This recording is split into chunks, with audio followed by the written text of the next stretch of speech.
An island full of creepy dolls? Could you imagine such a place?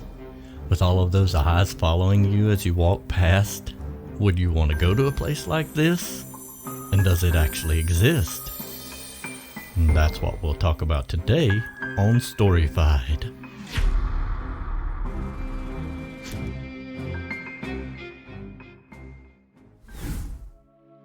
Approximately 17 miles south of Mexico City, there is an island like one you've probably never stepped foot on before. First constructed as a garden type of plot, a chinampa, which is sometimes referred to as a floating garden, is usually constructed using layers of vegetation, such as interweaving reeds together, then topped with a buildup of dirt and mud along with decaying vegetation or organic waste. And this buildup would continue until an area was created that was farmable. They often place stakes underneath to keep them in place, or would be tied off to trees to keep them from floating away. The water below would irrigate the crops, and drainage canals were dug to aid the flow of water and sediment. You could, I guess, think of these as rafts of floating gardens. However, over time, these may sink and new ones would be built over top of the old one. And as this would happen over and over again, you would eventually end up with what could essentially be called an artificial island. Now, some of these are still existing in their original floating fashion attached to the lake bottom, while others have become solid ground over the course of time. In the heart of the canals of Xochimilco, there exists a chinampa that belonged to a man named Julian Santana Barrera.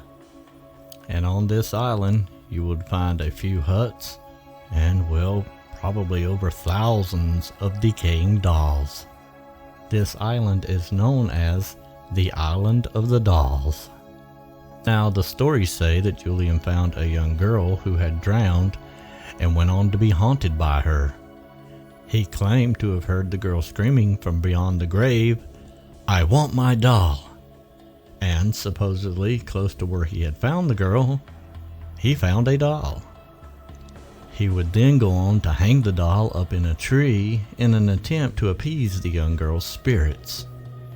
And after this, he claimed he would discover even more dolls around the island, and he would hang them up also.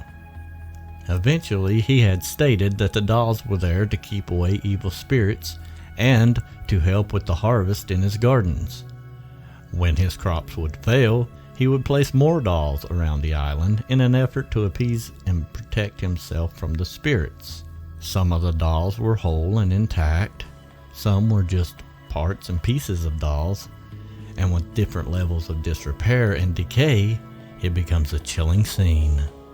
Some say that these dolls themselves are haunted or possessed, and some say they can hear them whisper. It's also said that these dolls can turn their heads to look in another direction on their own.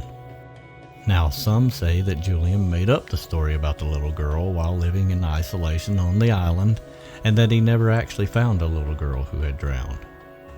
Now, Julian himself died in 2001, and there are multiple stories on how he died. Some say that he drowned in almost the exact same spot where he claimed to have found the little girl.